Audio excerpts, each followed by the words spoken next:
Hello दोस्तों, आज हम शुरू करेंगे द इंडियन पेनल कोड 1860 यानी कि भारतीय दंड संहिता 1860।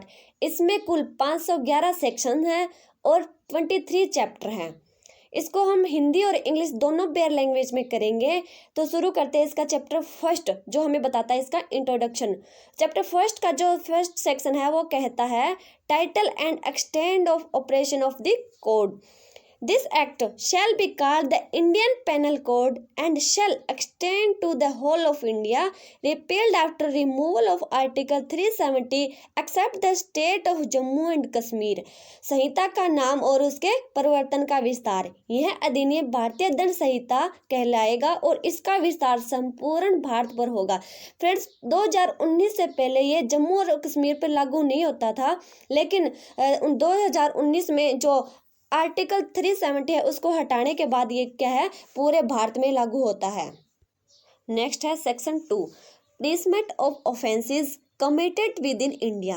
Every person shall be liable punishment under this code and not otherwise for every act or omission contrary to the provision thereof of which he shall be guilty within India।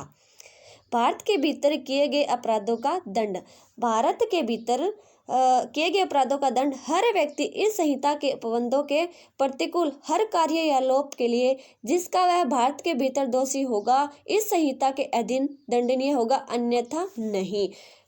दोस्तों, ये section कहता है कि हर व्यक्ति punishment उसको मिलेगी अगर वह इस कोड के प्रतिकूल जाकर कार्य या लोप करता है, एक्ट या ओमिशन करता है, तो तभी उसे पनिशमेंट मिलेगी, अन्यथा नहीं।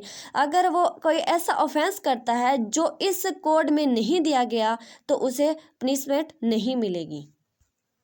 नेक्स्ट है section 3, punishment of offences committed beyond but which by law may be tried with in India.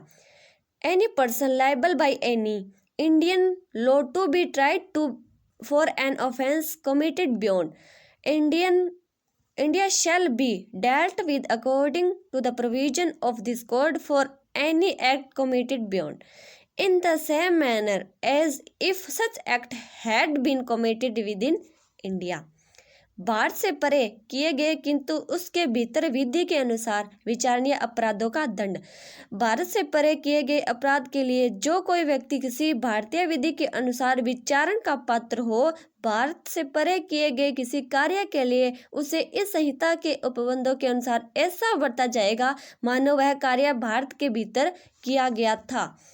Friends, ये कहता है अगर भारत से बियॉन्ड जाके कोई ऑफेंस किया गया है किसी व्यक्ति के द्वारा और वह इंडियन लॉ के अकॉर्डिंग विचारण का पात्र है, तो उसे ऐसे ही समझा जाएगा कि वह जो उसने ऑफेंस किया है वो इंडिया में ही किया है। नेक्स्ट है section 4, extension of code to extra territorial offences. Extension of code to extraterritorial offences, the provision of this code apply also to any offence committed by any citizen of India in any place without and beyond India, any person on any ship or aircraft registered in India wherever it may be। राज्य क्षेत्रातीत अपराधों पर संहिता का विस्तार। इस संहिता के उपबंध भारत के बाहर और परे किसी स्थान में भारत के किसी नागरिक द्वारा भारत में रजिस्ट्रीकृत किसी पोत या विमान पर, चाहे वह कहीं भी हो, किसी व्यक्ति द्वारा किए गए किसी अपराध को भी लागू है। मतलब ये इसका एक्सटेंड बताता है, भी ये कोड इस पे भी अप्लाई होगा। यदि कोई भारत का सिटीजन है और वो भारत के बाहर जाकर कोई ऑफेंस करता है तो उस पे ये कोड अप्लाई होगा। और अगर कोई जो एयरक्राफ्ट या शिप भारत में रजिस्टर्ड है और वो भारत के बाहर कहीं भी है, मतलब भारत के बाहर कहीं भी है और उस पे कोई ऑफेंस करता है कोई व्यक्ति, तो उस पे भी ये कोड अप्लाई होगा। इसमें फ्रेंड्स एक सब सेक्शन इसका 3 भी है जो 2009 में जोड़ा गया था।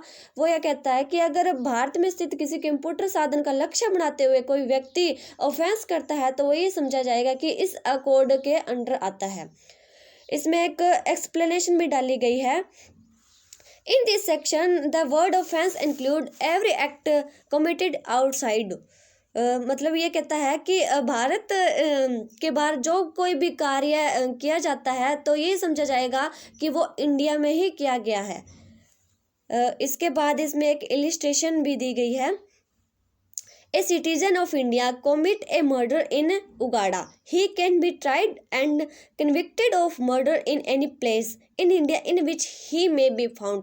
यह कहता है कि अगर कोई भारत का नागरिक है और उगाड़ा में जाकर हत्या करता है किसी व्यक्ति की और वह भारत में पाया जाता है तो हत्या के लिए विचारित और दोषी किया जा सकता है। अगर कोई भारत का नागरिक बाहर जाता है, जैसे उगाड़ा में इसमें बताया गया है, और वहाँ पे जाकर किसी का मर्डर कर देता है और वो इंडिया में मिलता है वो व्यक्ति, तो यही माना जाएगा कि वो जो ऑफेंस किया है वो इस कोड के अकॉर्डिंग उस पे पनिशमेंट अप्लाई होगी। नेक्स्ट है section 5, certain laws not to be affected by this act. Nothing in this act shall affect the provisions of any act for punishing mutiny and desertion of officers, soldiers, sailors, or airmen in the service of the government of India or the provision of any special or local laws.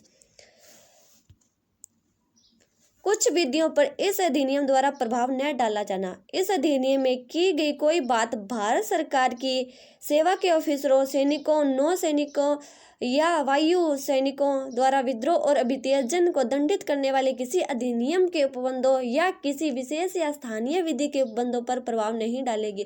Friends, ये इसका एक प्रकार से exception है कि ये जो है आईपीसी ये इन पे लागू नहीं होती है, क्योंकि इनके जो ऑफिसर वगैरह आते हैं, सैनिक वगैरह होते हैं, इनके अलग ही लॉ होते हैं, इनके अपने अलग ही एक्ट होते हैं, तो ये इस आईपीसी के अंदर नहीं आते हैं। फ्रेंड्स, ये हमारे चैप्टर 1 के 5 सेक्शन कंप्लीट होते हैं। मिलते हैं नेक्स्ट वीडियो में, तब तक के लिए खुश रहो, मुस्कुराते रहो।